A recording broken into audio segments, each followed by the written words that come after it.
你听过一个关于 Lucky Star 的故事吗？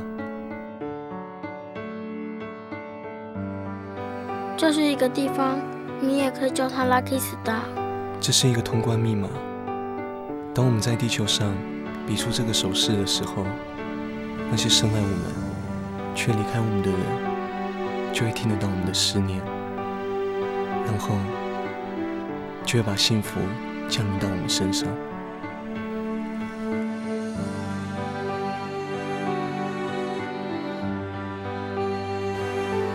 每次当我仰望着天空，就会让我想起那个让我永远忘不了的男孩。是他给了我这一生中最美好的回忆。我的父亲是韩国人，在我很小的时候就过世了。于是妈妈带着我回到他的家乡，靠着卖爸爸最爱吃的烤肉饭为生。我喜欢待在妈妈身边，看着她做烤肉饭的样子，或者挨在妈妈身边，叫她跟我说爸爸的事，听着妈妈眉飞色舞地说着他们的故事，我就有一种很幸福的感觉。隔壁家的邻居左伯伯是爸爸以前生意伙伴，一直都很照顾我们，把我当女儿一样的疼爱。但是他老是用广东话又打又骂他的儿子左军，生气地说要是他像我一样乖就好了。说什么你兔崽子！但是调皮的左军却一点也不难过，也不在乎。他每天总是嘻嘻哈哈，打打闹闹，让人觉得在他的人生中应该没有什么重要的事吧。直到那一天，左军带着我翘课，却在公车上发生了意外。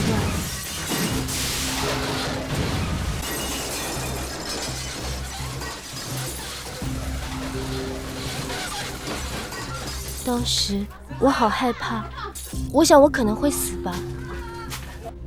医生，医生！我想求救，却怎样也叫不出声音来。医生，快！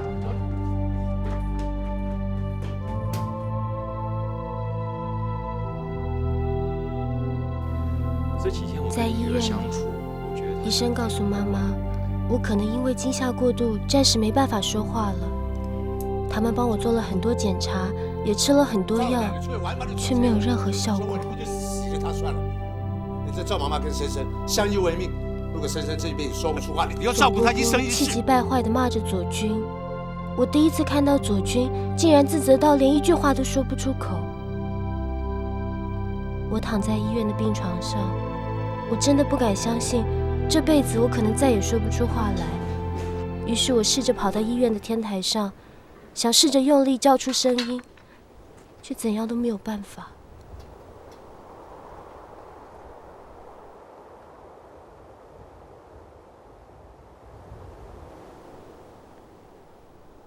我突然觉得自己好孤单，好无助，真像是来自外太空的外星人。因为外星人没办法跟地球人沟通，但是他们却懂得地球人心里想的是什么。于是我在一个秘密基地里放了一张纸条，明明知道不可能，但我还是等待着，有一天会有一个从外星来的朋友，让我不再感到孤单。然而就在那个午后，却真的传来了外星人的讯息。他说他是火星人，我好渴望见到他，好想知道火星人到底长什么样子。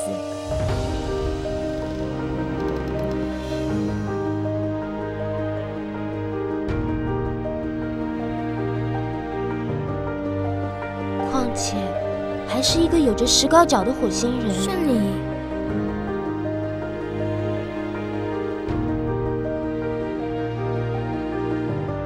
在这边放纸条的人是你。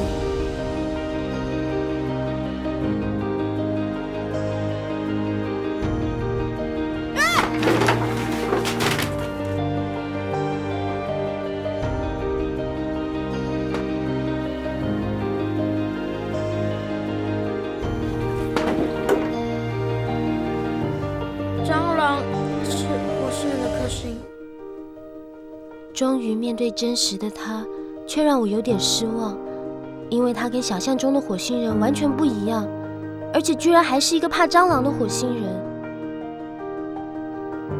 直到那一天，我看到他一个人戴着耳机，孤单地靠在树边，紧闭双眼，仿佛这个世界只剩下他一个人。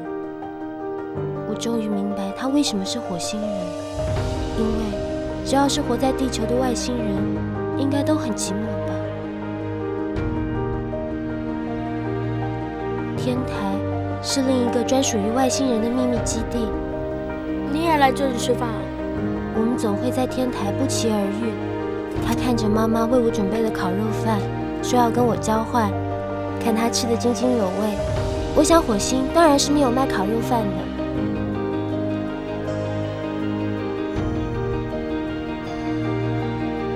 很好吃哎。只是他问了一个一点也不像是外星人该问的问题。既然是朋友，那你叫什么名字？我叫戚伟毅。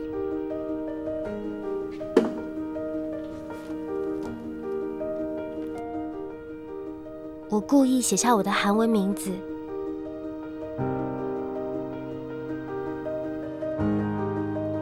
这是什么圈圈叉叉的啊？难不成你才是火星人？哦，是韩文，你是韩国人哦。难怪你不爱讲话，你的国语一定怪腔怪调的吧？就在我交了新朋友的第二天，妈妈却因为坚持帮我送烤肉便当到医院，而在途中发生了车祸。我会照顾深深的，放心。车祸。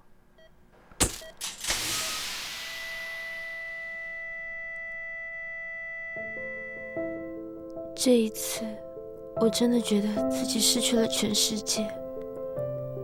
就算有一天我能说话又怎么样呢？妈妈再也听不到了。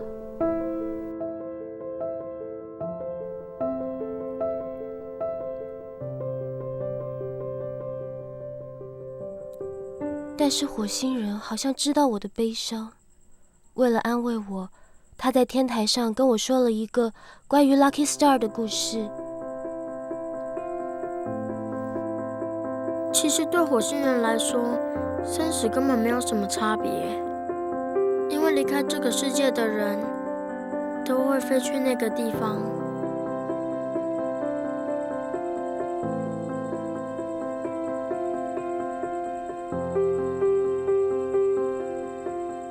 不懂了吧？这是只有火星人会的手势。这是一个地方，它叫做 Star， 你也可以叫它 Lucky Star。离开这个世界的人都会住在 Lucky Star 里，然后高挂在天空，一闪一闪的对着你眨眼。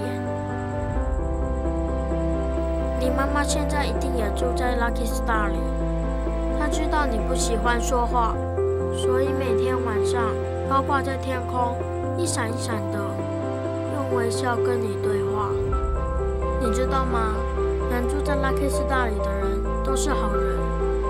最重要的是，他的心和我们是彼此相连的。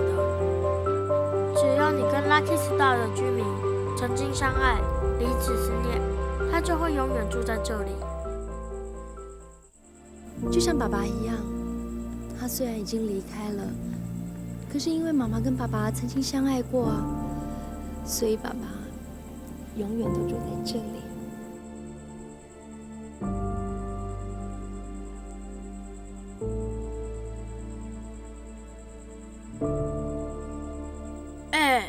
你妈妈不希望你常常哭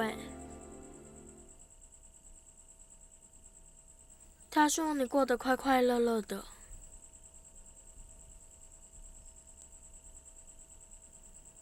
你知道今天是圣诞夜吗？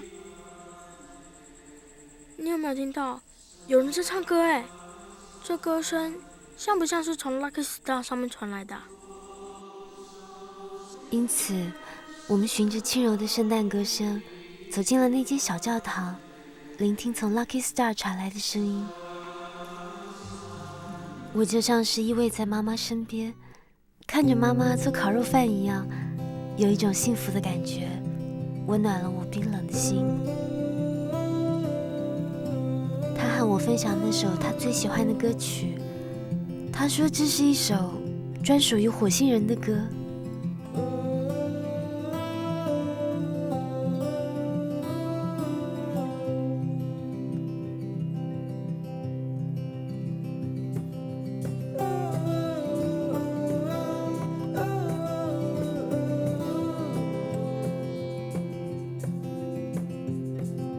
你敢不敢跟我去更远的地方冒险？于是，他偷偷带我跑出医院，展开专属于外星人的探险旅程。在火星人的陪伴下，我度过了最开心的一天。今天玩得开心吗？那我们来拍照留念吧。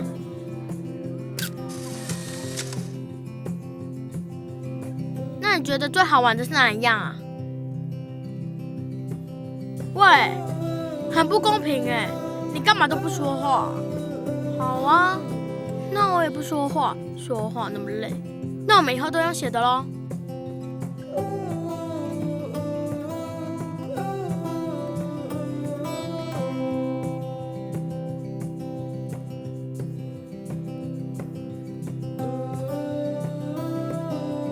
现在我们把想跟对方说的话写下来，然后再放进这个洞里。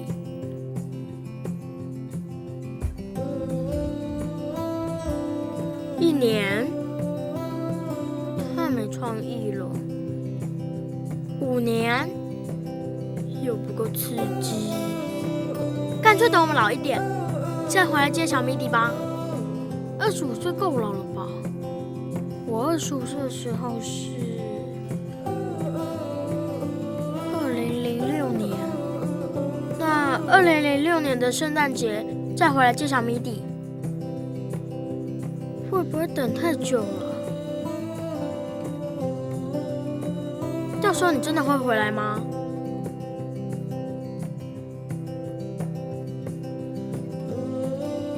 那你喜不喜欢我？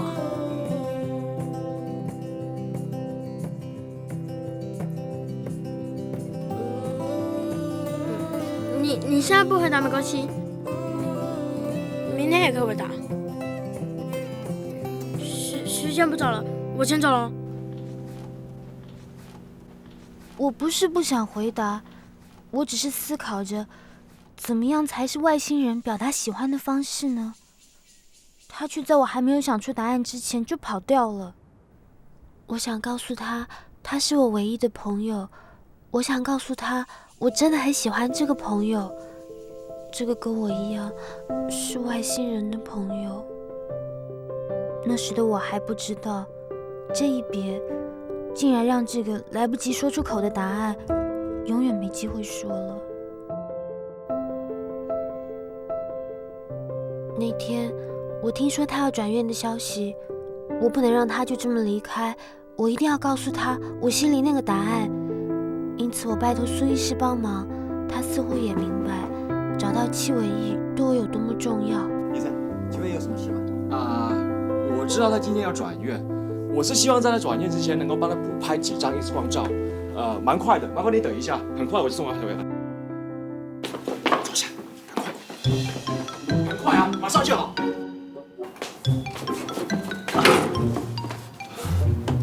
是你的小女朋友，请我帮你的忙，我只能为你争取了这么一点点的时间，剩下的靠你。好，谢谢。开始有礼貌了。我终于能见到他了，在我们的秘密基地里。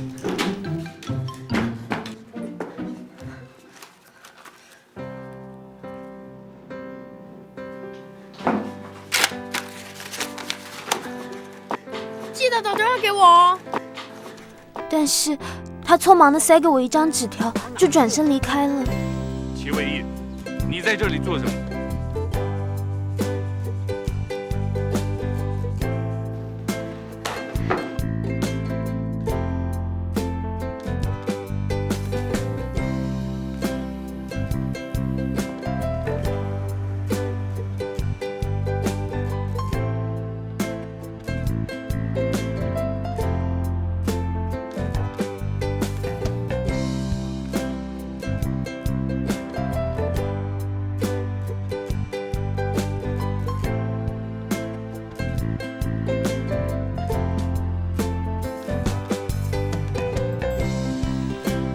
好想告诉他我心里的答案，那个来不及说出口的答案，但是我却只能眼睁睁看着车子里的他，在我的视线里越来越模糊，也越来越远。我还记得我们之间那个关于2006年圣诞节的约定，我还记得他教我的手势 Lucky Star。 回家了。没多久我也出院了，孤苦无依的我就住在左波波的家里。我想念那个叫做戚伟毅的火星人朋友，看着纸条的电话，我鼓起勇气拨了过去。喂，但是我却一句话也说不出来。不知道为什么，听到他的声音反而让我觉得更悲伤，因为我只能以沉默来回应他。这是一个漫长的冬天，尽管左波波和左军都很照顾我，但是在学校里没有办法开口说话的我，常常被同学欺负。不管我在哪里，左军一直都小心翼翼地守护着我，还给了我一个哨子。我是不知道一辈子有多长啦，反正以后不管发生什么事情，用它来叫我，我一定会来，一定会哦。在他们的呵护之下，我又重新感受到家庭的温暖。左波波为了治好我的病，决定全家搬去台北。我很想告诉我的火星人朋友，可是却怎么也找不到那张写着电话号码的纸条。我着急地翻遍了所有地方，我才知道我又失去了一样宝贵的东西。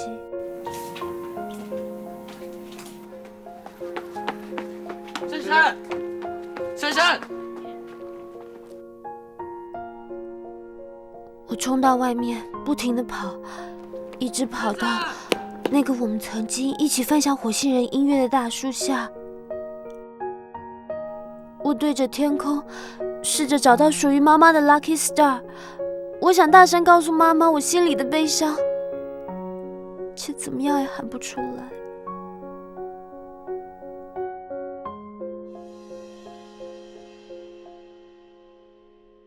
到台北之前，我特地来到妈妈的烤肉饭餐厅做最后的告别。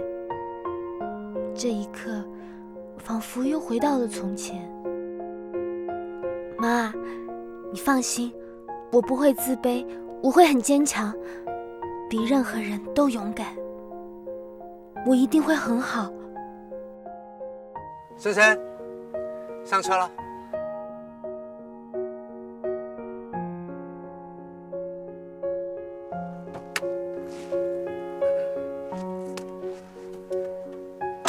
好了，现在朝我们的新生活出发了，啊！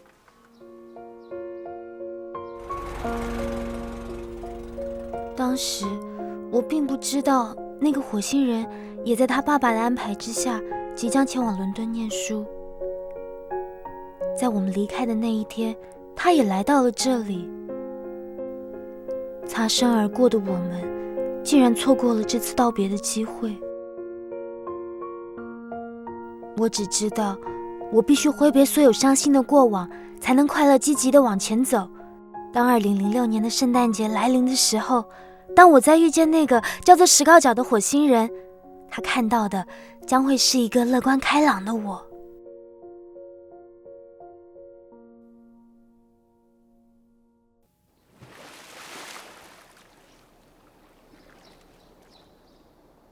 少爷啊，快一点，一堆人等着你开会啊！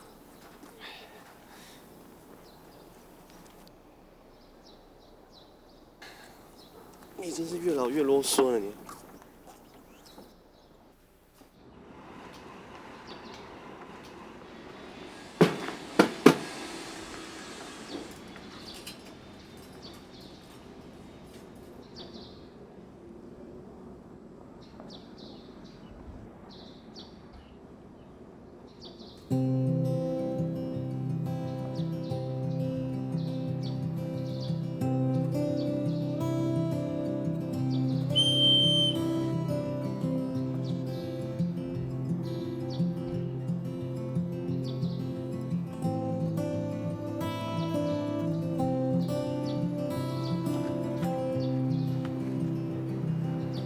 我有事先去忙，待会见。待会见。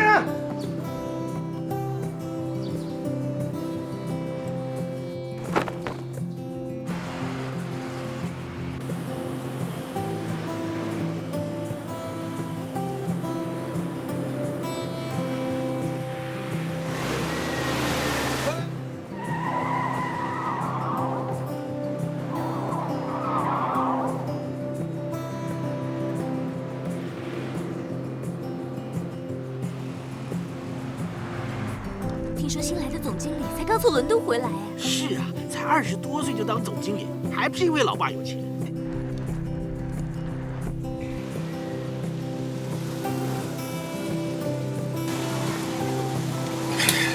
好了，上班了。记住问医生，那个药为什么治疗老发烧？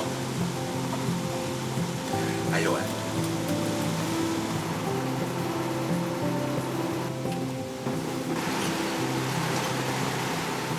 好了，快！喂，开慢点啊！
深深，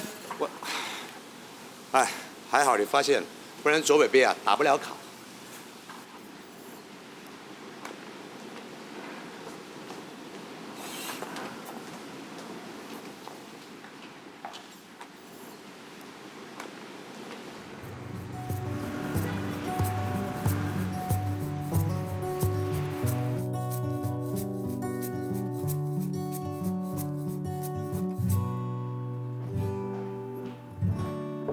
总经理，开会了。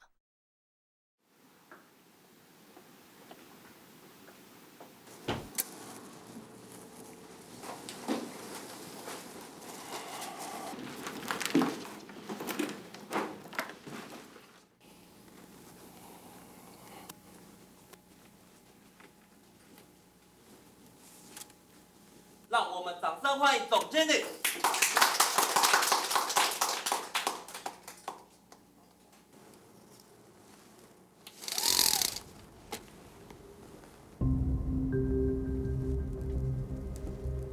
窗帘遮住的地方，永远看不到污垢。换掉负责大楼的清洁公司。是。各位都有输过血吧？输血是一种健康的行为，换掉体内一些老旧的废血，才能造就出更多、更健康的血液。我的责任就是替公司造血。所以我的第一步就是换掉废血。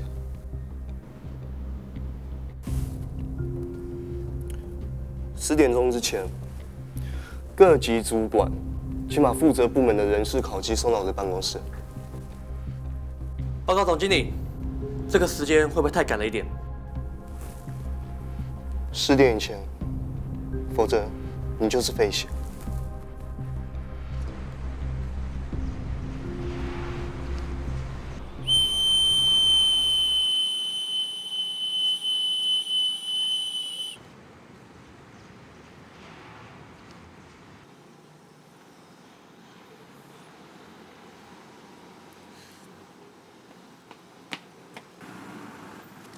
当，送你的。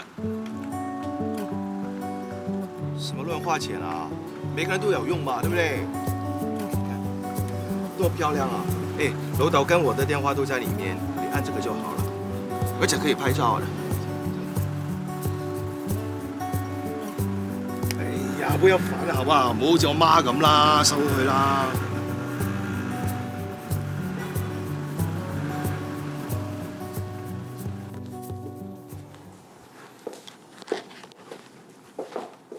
周主任，您先请坐。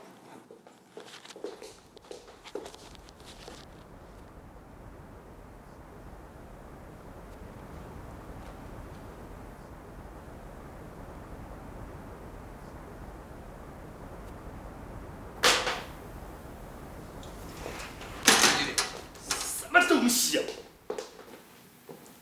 周主任，请进。总经理。坐，谢谢。周主任，非常准时。是。我看了一下周主任这几年来打卡的记录，我感到很佩服。每天准时，8点上班，5点下班。好，是啊。不过，这让我想到一件非常有趣的事。如果每天我都准时5点打卡，这就表示我必须提前走到打卡钟前。周主任，你的办公桌离打卡钟有多远？10分钟。总经理啊，我上班也是，8点打完卡，走回办公桌也需要10分钟吧。所以就是你每天整整浪费公司20分钟。这9年下来，对公司应该造成不少的损失吧？其实不过，浪费是一回事啊。如果你有做出比浪费更好的建树的话，我相信公司也会对你的付出有所尊敬才是。我看了周主任这1年来的工作报告，不外乎就是表现一般，工作态度良好。总经理，你的疑问我可以解释。你不需要解释啊，数据已经在说话了。公司会连同你这个月的薪资，还有你的遣散费汇入你的账号。你的工作到此结束。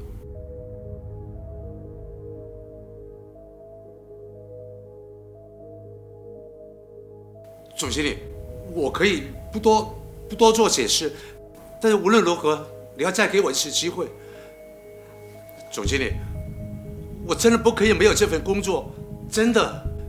你是一个守时的人，应该知道时间的重要性，请不要占用我的时间。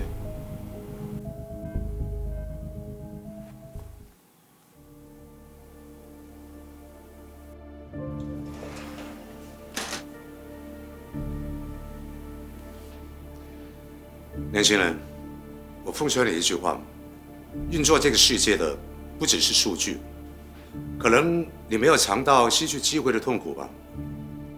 当有一天你也尝到不再拥有机会的滋味，你就会懂得你有多残忍。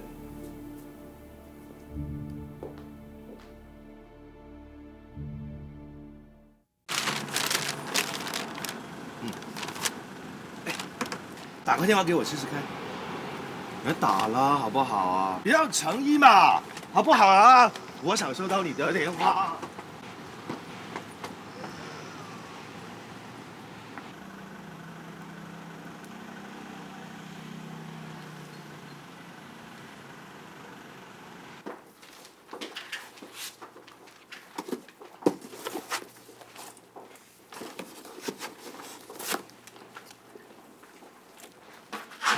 当当当，便当到。干嘛收东西啊？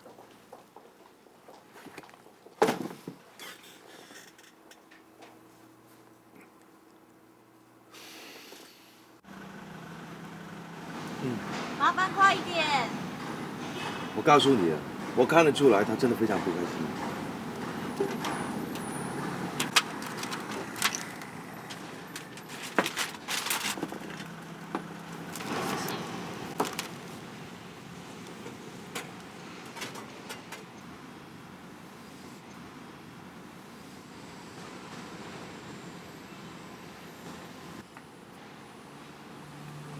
啊？现在？不好吧？真的啊，听我说，真的听我说，冷静一下好不好？冷静，冷静！你不常说做事不要那么冲动，对不对？所以我们呢，应该好好的想一想，我们回家想好办法再说话，对不对？哇！啊！珊珊，珊珊，他找错地方。哎呀！他知道你的总经理在哪里？你们找我总经理，你们跟他有约吗？那你就快点告诉他吧。找我们总经理，你们是谁？你别管我们是谁，快叫你们总经理出来就对了。哎，干嘛？别退啊！如果他不出来，他就是懦夫、笨蛋、胆小鬼。找我什么事啊？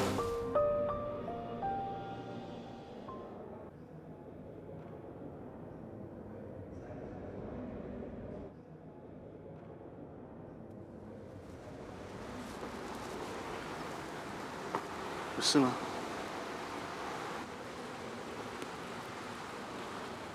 他是说你不应该不听解释就开除员工。原来是来闹事的无赖啊！1分钟之内，如果没有把闲杂人等给清除掉的话，明天你不用来上班。是。哎，你不要动他！你才是无赖，我们一定会找你的。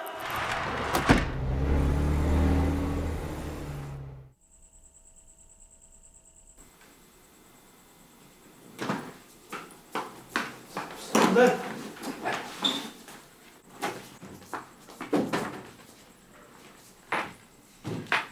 不要坐下，我跟你讲好。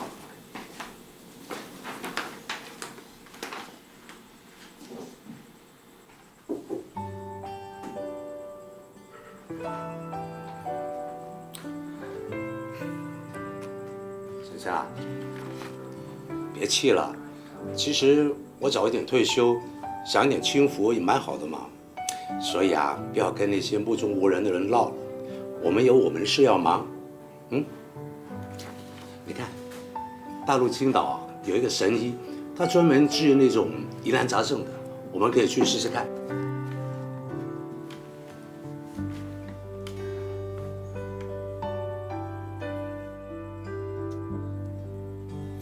不行，左贝贝啊，什么都可以听你，就这个你一定要听我的。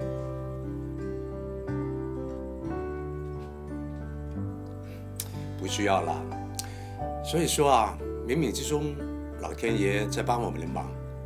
我算了一下，我至少可以拿到50万的遣散费，刚好可以到青岛去病。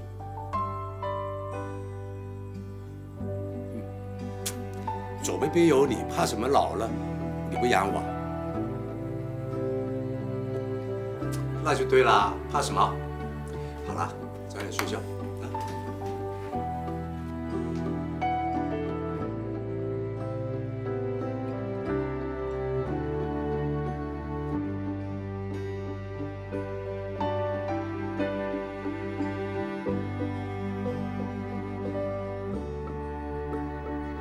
妈，左伯伯对我这么好，我该怎么报答他才好呢？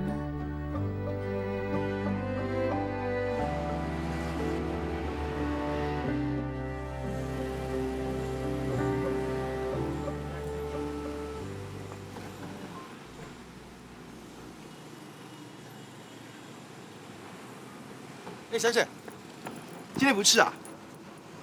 昨天差点被你们辣死，今天不吃了。可以杀菌啊。哎，还剩那么多面，好浪费哦。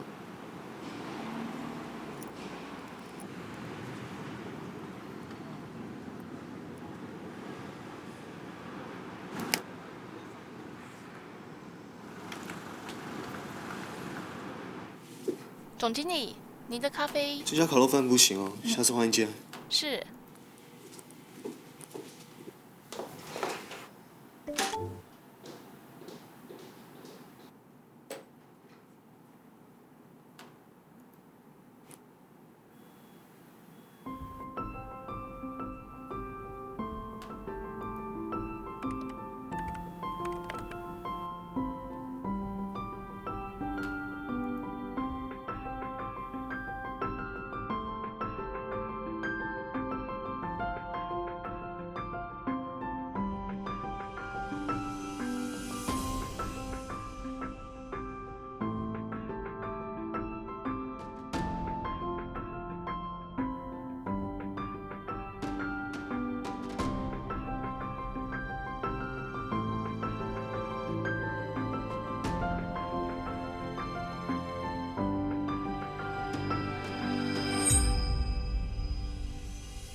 都想吃大餐，我现在就好好吃一顿，我一直吃，把自己吃成一个傻子。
你是不是得罪人？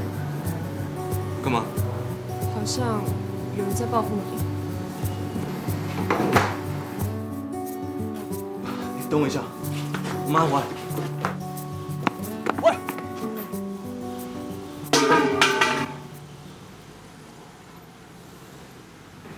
比什么你？给我站着！送去警察局！喂！兄弟，对不起，我反了。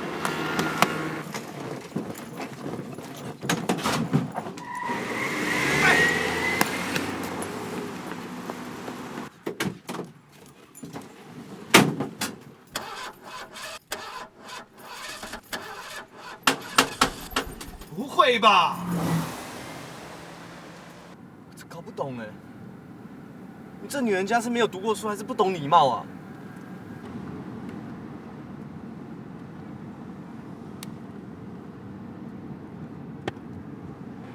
有本事来报复我嘛哈！那你当初为什么不叫你朋友好好努力工作啊？比什么？我看不懂啊，还比？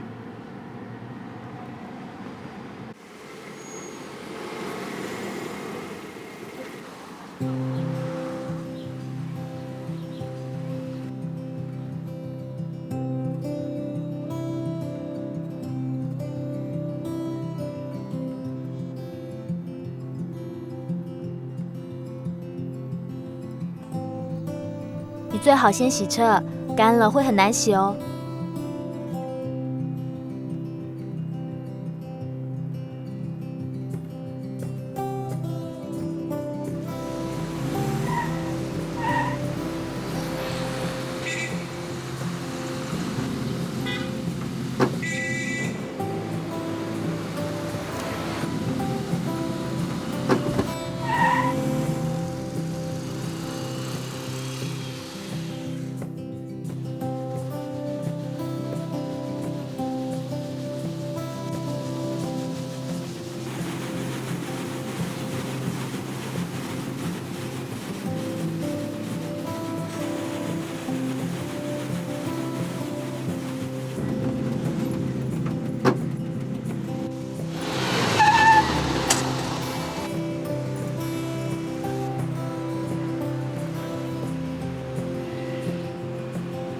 唔係啊嘛，咁黑仔。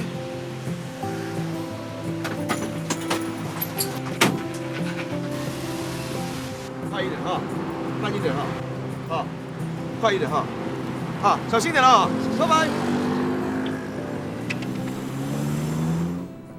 证据被破坏了，去警局也没用了吧？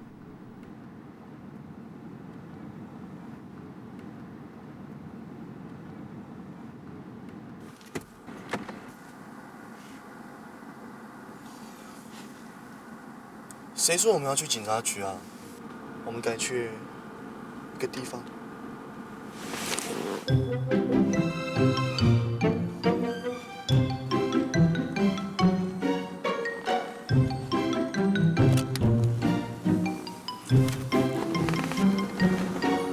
去个没有人的地方，然后劫财。劫色。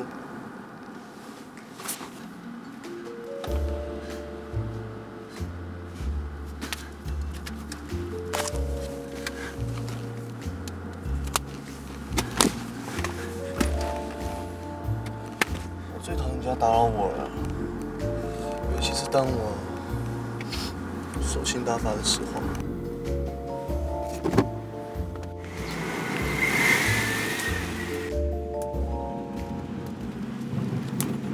肖先生啊，为什么不打来啊？你去哪里啊？